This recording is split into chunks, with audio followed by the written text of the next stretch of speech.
दगड नको मारू मारू. धबधबा.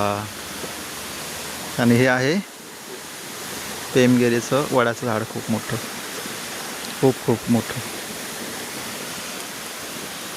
त्या साईडला आहे गाव, धबधबा, आणि ते जे पाणी तिथून येते असं,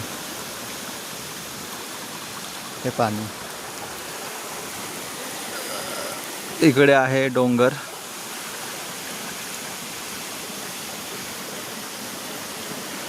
आणि निसर्गाच्या सानिध्यामध्ये येऊन हा मच्छा पितोय फ्रुटी. हा, बसायला व्यवस्था वगैरे चांगली. इथून छान वाटतं ते धबधबा.